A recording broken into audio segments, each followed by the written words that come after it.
So the question is, how do you truly know if somebody actually likes you, really you, and isn't just after you for something else? And specifically, if I'm right, when it comes to the service industry, people that maybe work as dancers in nightclubs, or maybe that they work as shop girls and they're trying to sell you things, how do you know they like the real you and not just the fact you're giving them money?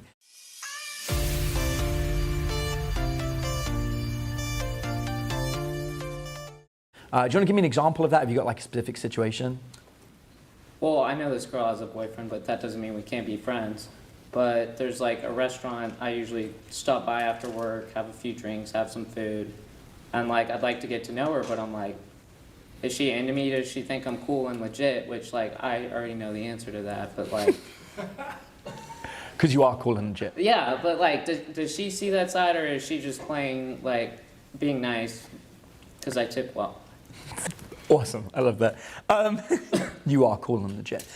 One of the coolest things about relationships is you can never tell, even when you're in a relationship, why somebody really likes you. There could be all sorts of reasons. People are, by their nature, we learn to be deceitful when we're like 6 months old. So you're dealing with decades of experience at hiding true feelings. But when it comes to people in the service industry, it can actually be really simple to work out whether they're just after you for money or because they're doing their job or not.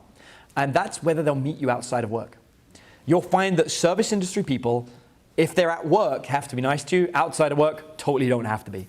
And they don't have to meet you outside of work. So the guideline is always, will they be willing to meet you outside? But what you don't want to do is creep them out or do anything weird and keep asking them, hey, let's hang out. When are we going to hang out? That's just going to ruin your favorite restaurant or your favorite place to hang out. So the easy way to do it is to ask yourself, do you truly have 3 things in common with this person? And by truly, I mean activities that you like doing that they like doing. Do you have a real connection beyond just we like food or we like the same kind of movies? Because that's not a real connection. A real connection would be something like we both truly enjoy this one charity and want to work towards helping this charity. Or we both truly like going skydiving, right? When you've got a real deep hobby that if you guys actually hung out outside of work, you would do it, then it becomes the best reason to justify and to meet up with somebody outside of work. But the goal to doing it isn't to date them. It's to get to know them. Because what happens is you're only really getting to know their work persona. You're only really getting to know the waitress persona. This isn't the real them.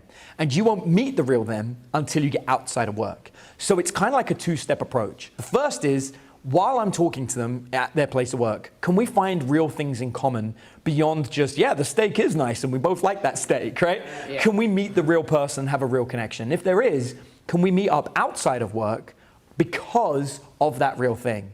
Providing criteria A is satisfied, and me and her have 2 or 3 things in common, and we end up meeting up outside of work to do that joint venture, I then don't consider that a date. I consider that the meeting. And I consider that as, okay, now we're getting to meet each other for the first time. Now I'm going to see if anything further than that happens. And so then I'll enjoy that interaction. We'll be having fun doing the cool activity. And then I might start throwing out, what I call statements of intent. Like, hey, you know what? I really like you. I'm really enjoying this. And see how they respond. If you say to someone, I really like you, and they go, oh, thanks, that's usually a really bad sign, right?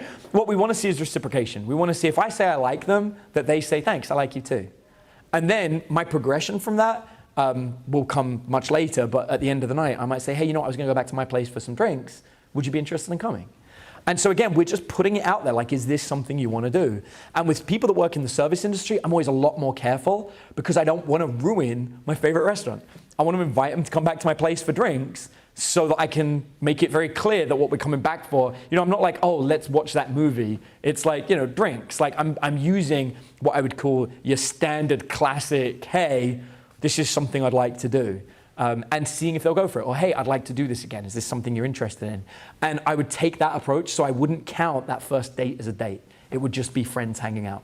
And then that gives them a chance to say, you know what, I'm not really down for that. And then I can be like, no problem. and then I'll instantly back off. But this is cool because now what I've done is I've gained a cool friend that works at the bar, right? Or works at my favorite restaurant. And then we'll still do fun stuff. I won't make him feel awkward. And I've got a cool friend. And sometimes that turns into discounts in the restaurant. It turns into all these other cool things. But more importantly, it stops you guessing whether there's anything going on. And it can take you into phase 2, which is most of these people know other people that might be interested in you. And then you can say to them, hey, do you ever meet anyone here that you think might be a right fit? I'm looking to go on a date. And I think one of the biggest mistakes that guys make is they'll try and date a friend. They'll try and force that friend to go out on dates with them, rather than trying to just treat the friend as a friend and go on dates with other people. And that's really one of the most powerful lessons I could give you. One of the ways that I do this, by the way, is I will have set date nights. So what I mean by that is I'll be like, okay, Tuesday, Thursday, and Saturday are days I go on dates with people. So what that means is if I've made friends with a girl who's a service industry girl that works in as a waitress or something, I'll say to her, hey, do you want to go out on Tuesday night and we'll go and do this cool activity? So I'll take this friend out on the Tuesday night, which is my date night. And we'll go and we'll hang out and we'll do a thing and I'll try and make it a date. And if it fails, no problem, then she's a friend. She never gets to go out on Tuesday, Thursday, or Saturday ever again. Because they're date nights, and they're only dates that I reserve to go on dates with people. What's cool about this is I can still hang out with her Monday, Wednesday, Friday, Sunday. So I've still got plenty of time to be friends, but in my head, I know the difference between my friends and the people that I date. And then if she ever says to me, hey, there's this really cool show on Thursday night, do you want to go and see it? I'm going to say, no. Right, because I don't do that. Yeah. But that means I've got set date nights that I can go on dates with people. So I can say to her, hey, do you know anyone that blah, blah, blah, blah, blah, that wants to go out on Thursday night? And what's cool about this is you can tell them they're my date nights. I don't go out on Thursday night with anyone that I'm not trying to date.